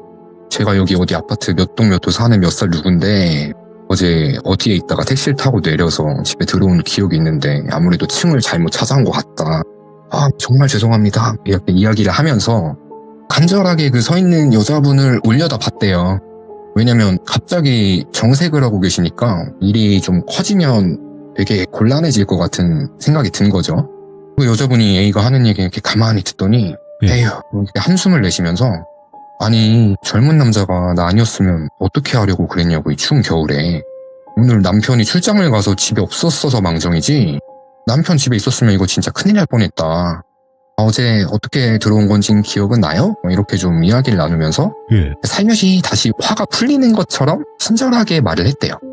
그런데 그 정신이 없던 와중에도 얘기를 하면서 하나 자꾸 거슬리는 게 있었는데 그게 뭐였냐면 그 여자분이 서 있을 때 한 손에 종이컵을 하나 쥐고 있었대요 계속. 그러면서 한마디 하면은 그 종이컵에 걸쭉한 침을 한번 막 이렇게 찍 뱉고, 또 한마디라고 나서 이번에는 막 하면서 그 가래침을 그 종이컵에 또 뱉고, 말을 한마디씩 할 때마다 침을 그렇게 뱉더래요, 그 종이컵에. 그러면서 하는 말이 자기가 남편이랑 애기랑 본인 엄마랑 같이 지금 살고 있는데, 지금 저기 안방에서 엄마랑 갓난아기가 자고 있어서 깨면 안 되니까 내가 그냥 새벽에 문을 열어준 거였다. 아마 우리 엄마가 일어나셔서 지금 이 상황을 보면은 놀라서 기절하실 거라고 경찰에 신고할 수도 있다고. 그러면서 이렇게 쉿 하면서 손으로 조용히 하라는 제스처를 취하더니 또 그 걸쭉한 침을 종이컵에 뱉더래요. 그래서 아무리 지금 상황이 이렇긴 해도 모르는 사람이 자기 옆에서 막 침을 한 뭉텅이씩 계속 뱉어대는데 고개가 좀 역하더래요. 얘기를 뭐 길게 나눈 건 아니고 짧은 대화를 나누던 와중에 이 여자분이 안방 쪽을 쓱 한번 쳐다보고 그 침을 뱉은 그 종이컵을 식탁 위에 이렇게 딱 올려두고 갑자기 거실 쪽으로 이렇게 뚜벅뚜벅 걸어오더래요. 또 A는 소파에 계속 부동자세로 불편히 앉아 있었고, 걸어오면서 그 여자가 안방 쪽을 계속 주시하면서 이건 가명이에요. 아마도 자기 애기 이름을 부른 것 같아요. 뭐 우리 소영이 자? 엄마 아직 자? 이 두 가지 말을 거실을 막 운동장처럼 빙글빙글 돌면서 계속 반복하더래요. 예. 아니 방금 이 여자분 말로는 안방에 자고 있는 엄마랑 애기가 깨면 큰일 난다고 해놓고 자꾸 그 둘을 부르니까 A가 이제 초조해진 거죠. 그래서 어쩔 줄 몰라서 되게 반성하는 표정으로 고개를 푹 숙인 채로 눈앞에서는 자꾸 이 아주머니가 거실을 겉돌면서 정신없이 걷고 있으니까 이 여자 왜 저러는 거야 막 짜증도 나서 눈만 그냥 위로 치켜떠서 그 아주머니 슬쩍 쳐다봤는데, A가 저한테 말하기로는 이때 진짜 살짝 속옷에 오줌을 찔끔 지렸대요. 예. 진짜 지렸다고 했어요. 왜냐면은 그때 그 여자분 표정은 분명 어떤 고민 중인 사람처럼 되게 심각해 보였어요. 심각한 표정을 하고선 막 소영아 자니? 이렇게 계속 애기 이름을 불러대는데, 그때 그 A가 봤던 모습이 그 여자분 양쪽 눈알이 스핀이 먹힌 당구공이 곡선으로 굴러가는 것처럼 양쪽이 각기 다른 방향으로 쉬지 않고 빠르게 돌아가고 있더래요, 눈동자들이. 예. 그래서 사람 눈알이 이걸 두 눈으로 목격을 하니까 다리에 힘이 다 풀렸는데, 그러더니 갑자기 딱 멈춰서더니 에휴 뭐 언제들 일어나려고 아직도 자고 있는지 모르겠네 이렇게 혼잣말을 하면서 그 양쪽 팔을 본인 등 뒤로 열중시어 자세를 하더니 본인 옷 속으로 손을 집어넣더래요.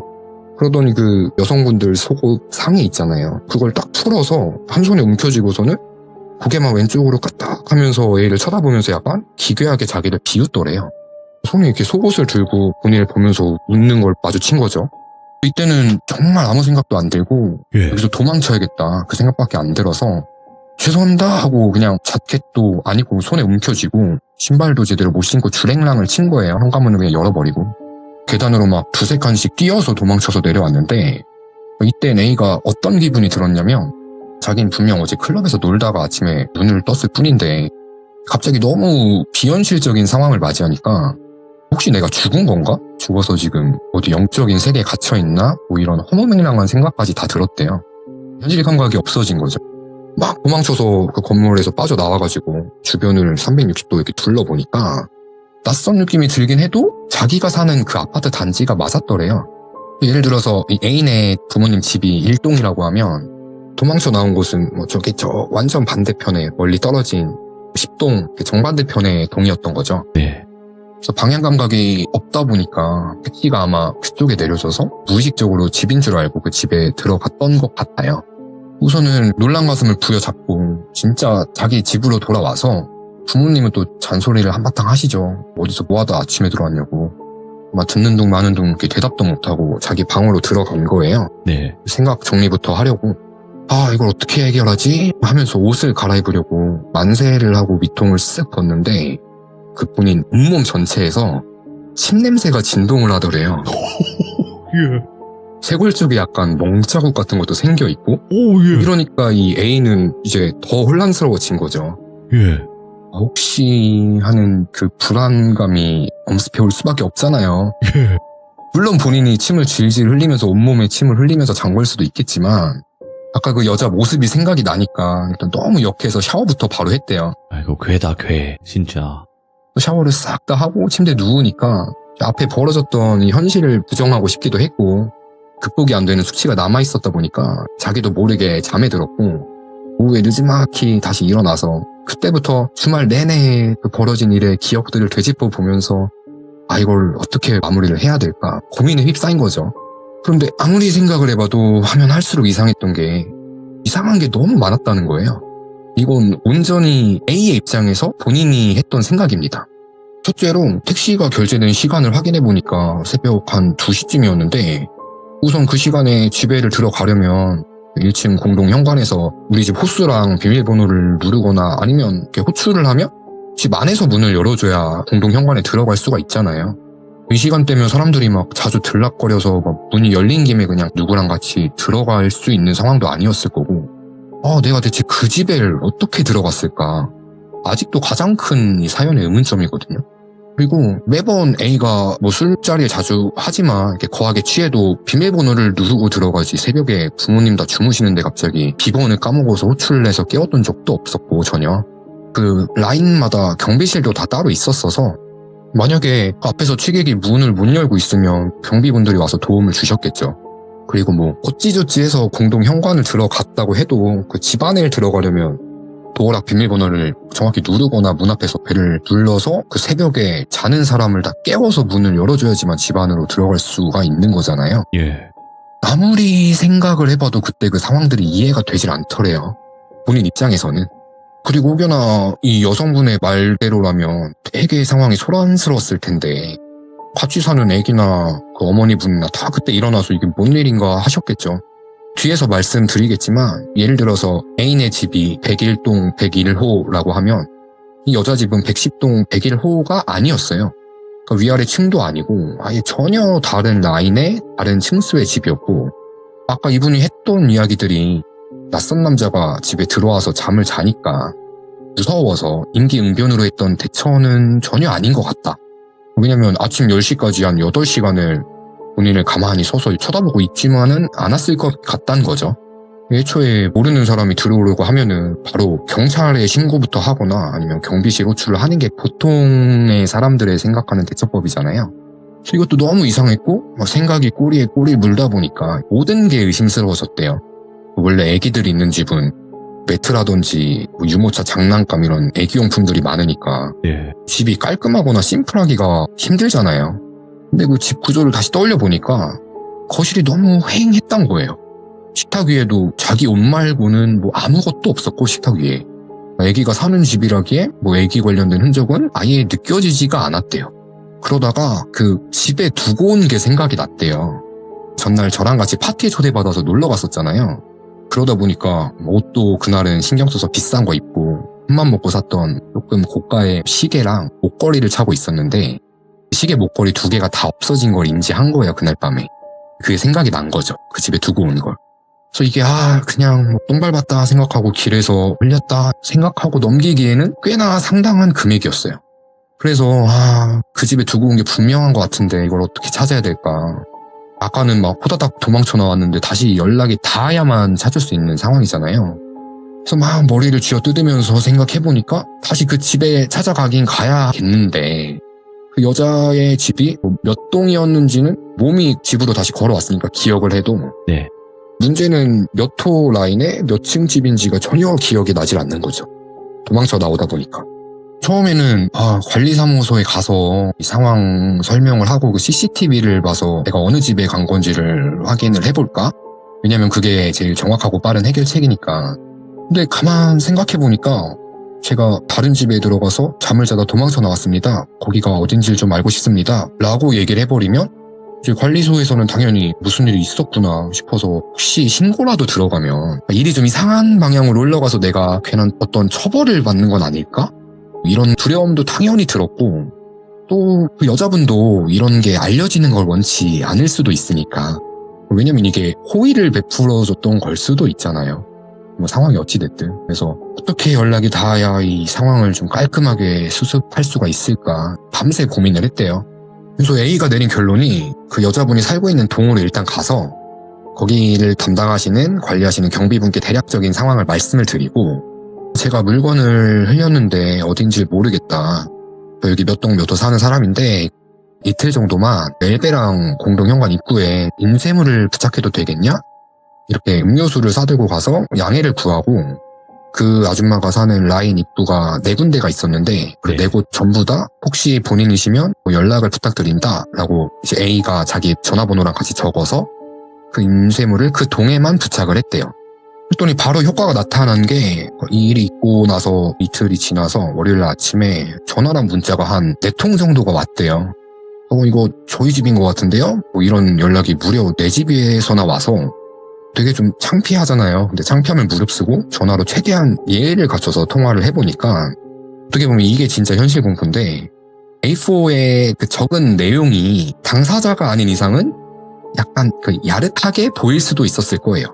왜냐면 약간 추상적인 내용을 적었다 보니까 뭐 그날 밤 그 집에 목걸이 시계를 두고 갔습니다. 죄송하게 됐고 너무 소중한 물건이라 찾아주시면 꼭 사례를 드리고 싶습니다. 같은 내용의 인쇄물이었다 보니까 그걸 보고 전화를 주신 분들이 누구였냐면은 약간 의처증 같은 게 있는 전혀 다른 집의 남편분들이었대요. 그래서 막 다짜고짜 그게 너였냐? 이 새끼야? 막 이러면서 전화로 욕부터 먹고 해명을 해야 되기도 했었고 뭐 무슨 일 있었어요? 막 이렇게 그냥 궁금해서 물어보는 뭐 아줌마 뭐 다 그냥 이런 분들의 연락이었대요. 그래서 이거를 포기를 해야 되나. 근데 그냥 이 상태로 매듭을 짓지 않고 시간이 지나가면은 그분이 날 신고해서 경찰이 집에 찾아오진 않을까? 막 이런 별의별 생각도 다 들고 찝찝해서 정식으로 사과를 하고 마무리를 하고 싶었대요. 예. 그러던 찰나에 이제 화요일쯤에 모르는 번호로 다음날 문자가 한 통 왔는데 확인해보니까 그 핸드폰 기본 이모티콘 중에 찡긋 윙크하면서 입에서 하트를 날리는 기본 이모티콘 하나랑 본인 목걸이랑 시계를 찍은 사진 한 장 이렇게 왔대요. 그래서 진짜 가슴을 쓸어내리고 바로 그 번호로 전화를 건 거죠. 예. 받으니까 그 목소리가 그 여자분이 맞는데 그때랑은 다르게 되게 퉁명스럽게 전화를 받았대요. 다시 한번 고개 숙여서 너무 죄송하다. 제가 찾아뵙고 사과드리고 이렇게 물건도 저 찾아주시려고 연락을 다 주셨으니까 제가 소정의 사례를 드리겠다. 뭐 이런 식으로 간곡히 부탁을 해서 이제 그분 라인 쪽에 아파트 공원 벤치로 바로 간 거예요. 다시 둘이 낮에 만났대요. 만나기 전에 미리 오해를 좀 풀고자 해서 A가 먼저 저는 여기 몇 동 몇 호에 살고 있다 이렇게 이야기를 다시 했고 여자분도 우리 집은 몇 동 몇 호다 이렇게 알려주더래요. 그래서 거기 앞으로 찾아간 거였는데 그 여자가 집에서 나왔거든요. 처음엔 전혀 못 알아봤대요. 주말 포함해서 시간이 3일 정도밖에 안 지났던 때인데 그 사이에 범죄 머리도 탈색을 했고 탈색을 했는데 머릿결이 다 상해가지고 해리포터에 나오는 해글리드 같은 헤어 상태였고 집에서 그 잠깐 밑에 내려오는 그 40대 아줌마가 예. 걔는 볼록 튀어나왔는데 이렇게 딱 붙는 검정색 원피스에 겨울이니까 밍크코트 같은 걸 입고서는 입술은 또 막 새빨갛게 립스틱 칠한 채로 하얀 하이힐까지 신고 나오더래요 집에서. 예. 근데 너무 무서웠던 게 처음 봤을 때 이 여자 눈알이 막 제각기 360도로 따로 회전을 하는 걸 봤잖아요 A가. 그래서 그 기괴한 얼굴에 막 그 역한 침 냄새도 막 떠오르고 갑자기 저렇게 귀신처럼 분장을 하고 자기 앞에 나타나니까 학습 효과가 있다 보니까 막 두 다리가 덜덜덜 떨리더래요. 그러니까 이게 이 여자분은 엄청 꾸민다고 신경을 써서 꾸민 건데 정상이 아닌 사람이 너무 과하게 치장을 하면은 되려 보는 사람들이 무섭잖아요. 조커처럼. 예. 그래서 이런 기괴한 살림새로 본인을 만나러 오니까 사단이 날 것 같아서 무서웠지만 일단 물건도 돌려받고 상황을 마무리를 해야 되니까 꼭 참았대요. 왜냐면 여기 아파트 단지 내였고 낮이니까 뭐 어떤 해를 당할 것 같진 않아서 그래도 어쨌든 본인 잘못이 크니까 A도 준비해간 이야기를 진심을 다해서 전달한 거죠. 나는 뭘 하고 있는 20대 남자고 그날은 결국 뭐 아무 일도 당연히 없었지만 놀라게 해드린 것 같아서 정말 죄송하고 챙겨주셔서 감사드린다고 비위를 맞추려고 막 굽신굽신했대요. 사례금도 어느 정도 드리고 그랬더니 그분이 막 괜찮다고 하면서 놓고 갔던 물건도 건네줬대요. 근데 그때 너무 무서웠던 게 이분이 그 기괴한 모습을 하고서는 갑자기 몸을 막 베베 꾸면서 되게 쑥스러워하는 것 같기도 하고 예. 아까 통화할 때 퉁명스러울 때랑은 다르게 약간 10대 소녀 같은 목소리로 시선을 아래로 피하고 본인한테 계속 이야기를 하더래요. 네. 그때 그분이 했던 말이 정확히 그날 우리 소영이가 A씨 때문에 많이 놀랐어요. 소영이가 천둥소리에 놀라서 잠깐 제주도에 갔는데 된장찌개가 먹고 싶대요. 그래서 남편이 어제 메기를 잡으러 북한강을 간 김에 뭐 장미를 꺾으려다 경찰한테 쫓겨서 타이어에 펑크가 나서 뭐 오늘 집에를 못 들어온다네요? 정확히 이런 두서없는 말을 막 혼자 따다다다닥 떠들더니 그러다가 갑자기 정신이 번쩍 돌아온 사람처럼 A를 쳐다보면서 눈을 똑바로 쳐다보면서 원래 목소리로 올라가서 차 한잔하고 갈래요? 이러더래요 웃으면서. 당연히 A는 단호하게 거절을 하고 90도 인사를 드리고 이제 바로 뒤돌아서 도망치려는데 아 맞다 저기요 A씨 부르더래요. 그러면서 그 몸에 좋지도 않은 걸 왜 피시는 거예요? 이거 두고 가셨어요? 이러면서 본인 손에 뭘 쥐어주더래요. 네. 돌피님 제가 오늘 참여 전에 보내드린 사진을 혹시 지금 띄워줄 수 있으실까요? 이게 그 17년도 당시 그날에 A가 찍은 사진인데 집에서 도망쳐 나올 때 담배도 그 집에 흘리고 오긴 했었대요. 주머니 속에 있다가 떨어진 거겠죠. 그걸 받아들고 본인 집 쪽으로 와서 반지가 크니까 이제 완전 반대쪽으로 와서 좀 놀라운 가슴을 진정시키려고 담배 한 대 피우고 들어가려고 그 여자분이 돌려준 담배 꽉을 보니까 이 사진처럼 이렇게 메모가 적혀 있었대요. 담배 줄여 사랑해. 담배 줄여 사랑해. 네. 그날 찍어놨던 걸 저한테 보내준 거예요, A가. 진짜.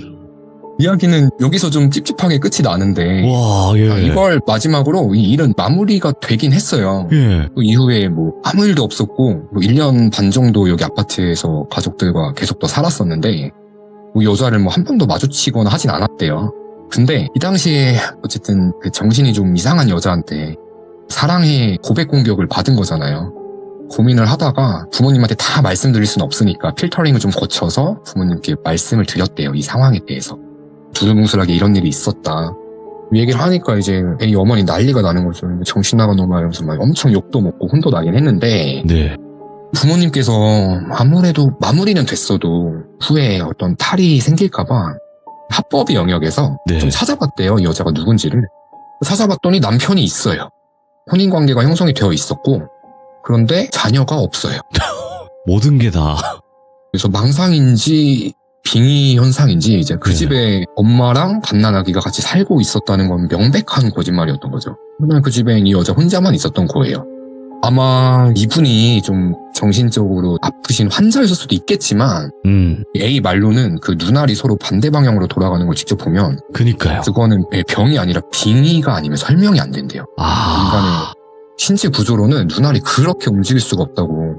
근데 자기가 이제 그런 처음 보는 사람이 집에서 옷이 다 벗겨진 채로 하룻밤을 잤었다라는 생각을 떠올리면 아직도 소름이 돋는다고 해요. 아니 진짜 그 부분에서 빙이라는 생각이 조금은 의심을 할 수 있는 예. 예, 그런 눈 굴림이었다라는 거고 뭐 웃자고 예. 하는 소리지만 일단은 그 침이 다 묻어 있었다고 했잖아요. 그거는 염분이 굉장히 부족하셨던 분인 것 같았다는 생각이 좀 들었고 급하게 염분을 취할 수 있는 곳으로 그런 선택을 했던 것 같고 그리고 지인분은 담배를 끊었다는 소식을 들었어요. 예, 못 필 것 같은데.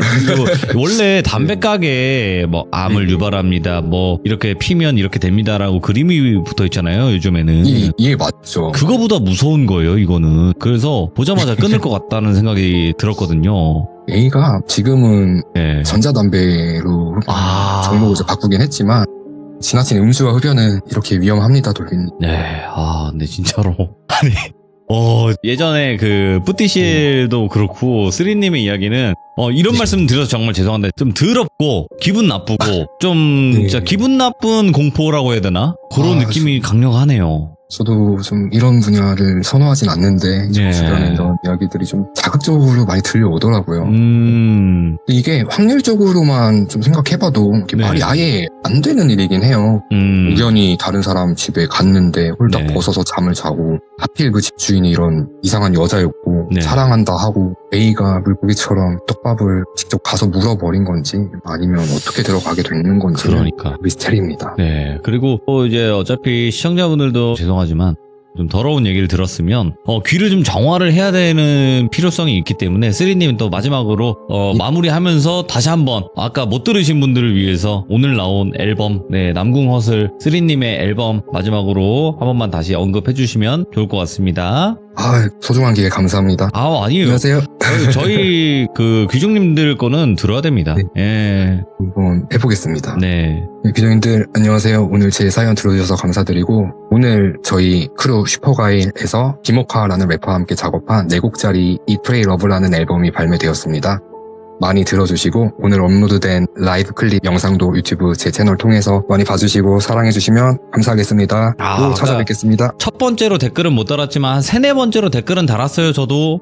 이렇게 누추한 곳에 네. 귀한 분이 와주셔가지고 아우, 라이브가 그냥 너무 음원이야. 감사합니다. 보면. 예, 그만큼 라이브를 잘하시고, 또 남궁허슬, 또 쓰리님, 래퍼로 활동하시면서 우리 규정님들 또 많은 응원 부탁드리고요. 앞으로도 승승장구하실 거라고 생각을 합니다. 감사합니다. 네, 감사합니다. 네. 자, 방금 쓰리님께서 말씀해주신 그 앨범, 네, 꼭 검색해서 한 번쯤 들어주시고, 또 유튜브에 올라온 영상 같은 경우에는 또 아시죠? 우리 규정님들 가셔서 응원 댓글 남겨주실 거라고 저는 생각을 합니다. 꼭 부탁드리고요. 이번 이야기 굉장히, 쓰리님은 되게 부드럽게 말씀을 잘 하시는데, 그래서 이 정도지, 안 그랬으면 훨씬 더 힘든 상황이 펼쳐지지 않았을까 생각을 하고요. 여러분들 항상 사람이 무서워요. 하지만 빙의된 사람은 더 무섭다라는 거 알고 계시길 바라겠습니다. 감사합니다.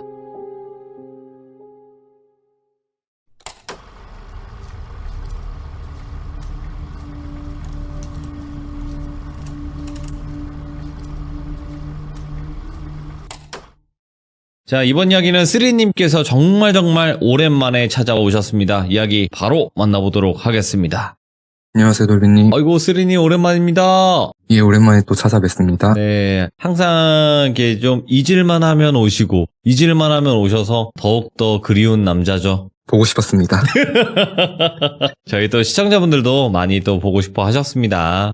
네, 기다려주셨으면 좋겠네요. 네. 자, 일단은 오늘 해주실 이야기가 좀 과거로 좀 여행을 가야 될 것 같아요. 예, 오늘은 고민을 좀 해봤어요. 네. 여러 번 시참 참여하면서 제가 겪었던 현실 공포 이야기도 들려드렸었고 귀신 이야기도 있었지만 그렇죠. 대부분 지인들이 겪었던 사연 위주로 전달드렸었잖아요. 맞죠. 그러다 보니까 한 번쯤은 그동안 제가 직접 겪었던 경험들을 모아서 들려드려 보자 오. 생각이 들어서 오늘 사연을 준비해봤고요. 네. 거창한 사연은 아니지만 제가 유년기 때 해외에서 겪었던 사연 하나랑 반복해서 꾸는 꿈에 관련된 단편적인 이야기들을 모아서 들려드려 보겠습니다. 알겠습니다. 그럼 바로 출발을 해보도록 하겠습니다. 렛츠 가! 기대십니다. 3예요!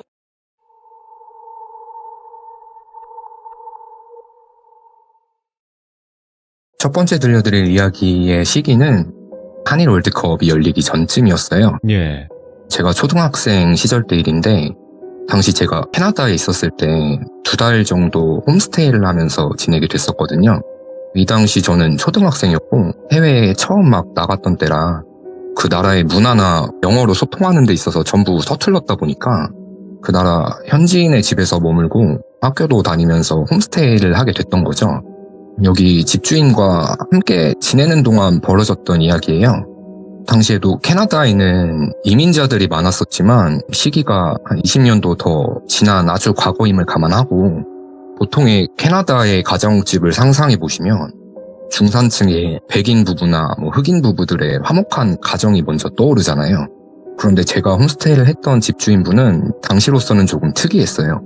인도네시아 출신의 40대 초반 남자분이셨고 이분 와이프는 흑인 여성분이셨는데 다른 지역에서 일을 해서 주말에 가끔 집에 와서 잠깐 하루 정도 머무는 그런 가정집이었거든요.